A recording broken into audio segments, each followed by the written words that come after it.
ਦੋਸਤੋ ਅੱਜ ਦੀ ਇਸ ਵੀਡੀਓ ਵਿੱਚ ਮੈਂ ਤੁਹਾਨੂੰ ਦੱਸਾਂਗਾ ਕਿ ਸਾਡੇ ਸਰੀਰ ਵਿੱਚ ਹਾਰਟ ਅਟੈਕ ਜਾਂ ਚੈਸਟ ਪੇਨ ਹੋਣ ਦਾ ਕਾਰਨ ਕੀ ਹੈ। ਤਾਂ ਇਸ ਵੀਡੀਓ ਨੂੰ ਤੁਸੀਂ ਲਾਸਟ ਤੱਕ ਜ਼ਰੂਰ ਦੇਖਿਓ। ਤਾਂ ਦੇਖੋ, ਹਾਰਟ ਦੀ ਬਿਮਾਰੀ ਵਿੱਚ ਛਾਤੀ ਵਿੱਚ ਦਰਦ ਹੋ ਸਕਦੀ ਹੈ ਤੇ ਭਾਰੀਪਨ ਵੀ ਹੋ ਸਕਦਾ ਹੈ ਅਤੇ ਇਹਨਾਂ ਸਮੱਸਿਆਵਾਂ ਨੂੰ ਲੈ ਕੇ ਅੱਜ ਕੱਲ੍ਹ ਹਰੇਕ ਕੋਈ ਡਰਿਆ ਹੋਇਆ ਹੈ, ਕਿਉਂਕਿ ਹਾਰਟ ਦੀ ਬਿਮਾਰੀ ਦਾ ਸਾਨੂੰ ਸਭ ਨੂੰ ਪਤਾ ਹੀ ਹੈ ਕਿ ਇਹ ਬਿਮਾਰੀ ਕਈ ਸਾਲਾਂ ਤੱਕ ਸਾਡੇ ਸਰੀਰ ਵਿੱਚ ਛਿਪੀ ਰਹਿੰਦੀ ਹੈ ਤੇ ਜਦੋਂ ਸਾਨੂੰ ਇਸ ਬਿਮਾਰੀ ਦਾ ਪਤਾ ਚੱਲਦਾ ਹੈ ਤਾਂ ਉਸ ਟਾਈਮ ਬਹੁਤ ਦੇਰ ਹੋ ਜਾਂਦੀ ਹੈ। ਹੋ ਸਕਦਾ ਹੈ ਕਿ ਸਾਨੂੰ ਹਾਰਟ ਅਟੈਕ ਹੋ ਜਾਵੇ ਜਾਂ ਹਾਰਟ ਸਾਡਾ ਡੈਮੇਜ ਹੋ ਜਾਵੇ। ਇਸ ਲਈ ਹਰੇਕ ਨੂੰ ਇਹ ਡਰ ਹੁੰਦਾ ਹੈ ਕਿ ਕਿਤੇ ਹਾਰਟ ਦੀ ਬਿਮਾਰੀ ਤਾਂ ਨਹੀਂ। ਤਾਂ ਇਸ ਲਈ ਜਦ ਕਦੇ ਵੀ ਛਾਤੀ ਵਿੱਚ ਭਾਰੀਪਨ ਲੱਗੇ, ਛਾਤੀ ਵਿੱਚ ਦਰਦ ਹੋਵੇ, ਸਪੈਸ਼ਲੀ ਲੈਫਟ ਸਾਈਡ ਵਿੱਚ, ਤਾਂ ਇਸ ਸਿਚੁਏਸ਼ਨ ਵਿੱਚ ਤੁਹਾਨੂੰ ਇਸ ਗੱਲ ਦਾ ਧਿਆਨ ਜ਼ਰੂਰ ਰੱਖਣਾ ਹੈ ਕਿ ਕਿਤੇ ਹਾਰਟ ਦੀ ਬਿਮਾਰੀ ਤਾਂ ਨਹੀਂ ਹੈ। ਤਾਂ ਸਾਡੇ ਦਿਮਾਗ ਵਿੱਚ ਹਮੇਸ਼ਾ ਹੀ ਇਹ ਸਵਾਲ ਹੁੰਦਾ ਹੈ ਕਿ ਇਸ ਦਾ ਮੇਨ ਕੀ ਤਰੀਕਾ ਹੈ ਜਿਸ ਨਾਲ ਸਾਨੂੰ ਇਸ ਗੱਲ ਦਾ ਪਤਾ ਚੱਲ ਸਕੇ ਕਿ ਹਾਰਟ ਦੀ ਬਿਮਾਰੀ ਹੈ ਕਿ ਨਹੀਂ।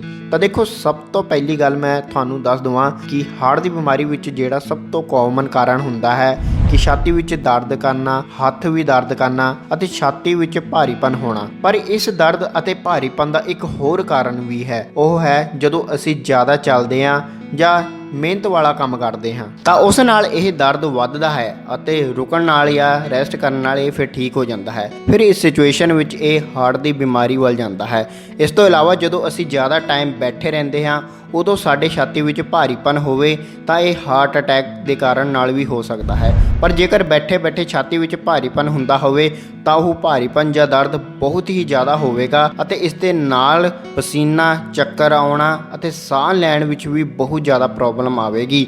ਤਾਂ ਇਹ ਹਾਰਟ ਅਟੈਕ ਦੇ ਲੱਛਣ ਹੋ ਸਕਦੇ ਹਨ। ਤਾਂ ਸਭ ਤੋਂ ਪਹਿਲਾ ਹੈ ਕਿ ਹਾਰਟ ਦੀ ਬਿਮਾਰੀ ਦੀ ਵਜ੍ਹਾ ਨਾਲ ਅੰਜਾਇਨਾ।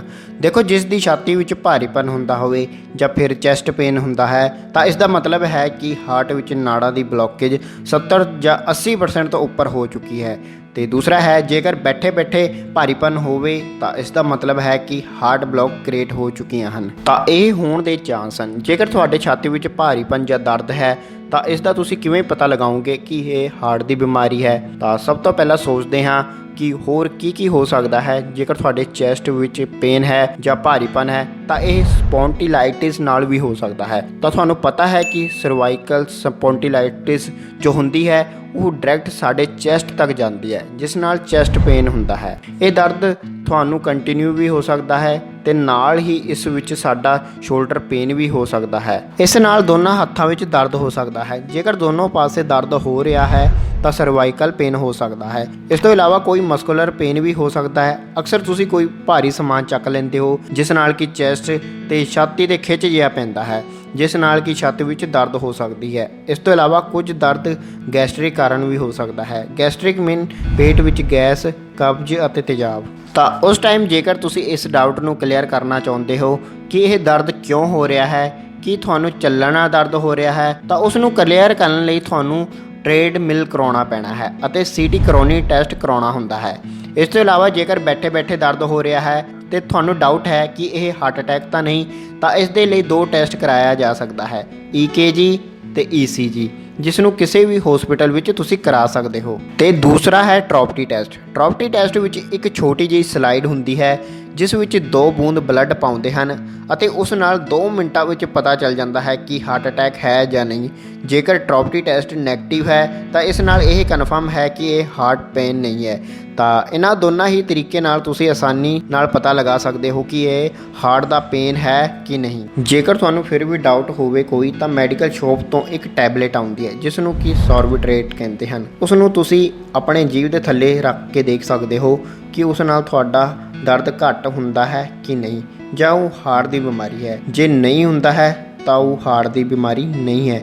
ਫਿਰ ਵੀ ਤੁਹਾਨੂੰ ਟੈਸਟ ਜ਼ਰੂਰ ਕਰਾਉਣਾ ਚਾਹੀਦਾ ਹੈ, ਕਿਉਂਕਿ ਇਸ ਨਾਲ ਤੁਹਾਨੂੰ ਕਲੀਅਰ ਹੋ ਜਾਵੇਗਾ ਕਿ ਆਖਿਰ ਪ੍ਰੋਬਲਮ ਹੈ ਕੀ। ਦੇਖੋ, ਸਾਰੇ ਹਾਰਟ ਸਪੈਸ਼ਲਿਸਟ ਡਾਕਟਰ ਵੀ ਆਪਣੇ ਮਰੀਜ਼ਾਂ ਨੂੰ ਸਭ ਤੋਂ ਪਹਿਲਾਂ ਇਹੀ ਰਿਕੁਆਇਰਡ ਕਰਦੇ ਹਨ ਕਿ ਤੁਸੀਂ ਸਭ ਤੋਂ ਪਹਿਲਾਂ ਟੈਸਟ ਕਰਾਓ, ਤਾਂ ਕਿ ਸਮਾਂ ਰਹਿੰਦੇ ਹੀ ਬਿਮਾਰੀ ਦਾ ਪਤਾ ਚੱਲ ਸਕੇ ਤੇ ਟਾਈਮ ਸਿਰ ਇਸ ਦਾ ਇਲਾਜ ਹੋ ਸਕੇ। ਦੋਸਤੋ, ਜੇਕਰ ਤੁਹਾਨੂੰ ਹਾਰਟ ਦੀ ਬਿਮਾਰੀ ਹੈ ਅਤੇ ਤੁਸੀਂ ਇਸ ਬਿਮਾਰੀ ਨੂੰ ਇਗਨੋਰ ਕਰਦੇ ਹੋ ਤਾਂ ਇਹ ਤੁਹਾਡੀ ਸਭ ਤੋਂ ਵੱਡੀ ਗਲਤੀ ਹੈ। ਤੁਸੀਂ ਇਹ ਕਦੇ ਨਾ ਸੋਚਿਓ ਕਿ ਮੇਰੀ ਉਮਰ 31 ਤੇ 25 ਸਾਲ ਹੈ, ਫਿਰ ਮੈਨੂੰ ਹਾਰਟ ਦੀ ਬਿਮਾਰੀ ਕਿਵੇਂ ਹੋ ਸਕਦੀ ਹੈ। ਤਾਂ ਮੈਂ ਤੁਹਾਨੂੰ ਦੱਸ ਦਵਾਂ ਕਿ ਕੋਈ ਵੀ ਨੋਰਮਲ ਆਦਮੀ ਨੂੰ ਸਡਨਲੀ ਹਾਰਟ ਅਟੈਕ ਹੋ ਸਕਦਾ ਹੈ। ਤਾਂ ਤੁਸੀਂ ਆਪਣੇ ਉਮਰ ਦੇ ਹਿਸਾਬ ਨਾਲ ਇਹ ਕਦੇ ਨਾ ਸੋਚੋ ਕਿ ਤੁਹਾਨੂੰ ਹਾਰਟ ਦੀ ਬਿਮਾਰੀ ਨਹੀਂ ਹੋ ਸਕਦੀ ਹੈ। ਦੇਖੋ, ਕਿਸੇ ਵੀ ਉਮਰ ਵਿੱਚ ਹਾਰਟ ਅਟੈਕ ਹੋ ਸਕਦਾ ਹੈ। ਤਾਂ ਅੱਜ ਤੋਂ ਬਾਅਦ ਵੀ ਕਿਸੇ ਨੂੰ ਵੀ ਜੇਕਰ ਛਾਤੀ ਵਿੱਚ ਭਾਰੀਪਨ ਹੋਵੇ ਜਾਂ ਦਰਦ ਹੋਵੇ ਤਾਂ ਤੁਸੀਂ ਆਪਣਾ ਟੈਸਟ ਜ਼ਰੂਰ ਕਰਾਓ। ਤਾਂ ਅੱਜ ਦੀ ਵੀਡੀਓ ਵਿੱਚ ਦੋਸਤੋ ਇੰਨਾ ਹੀ। ਧੰਨਵਾਦ।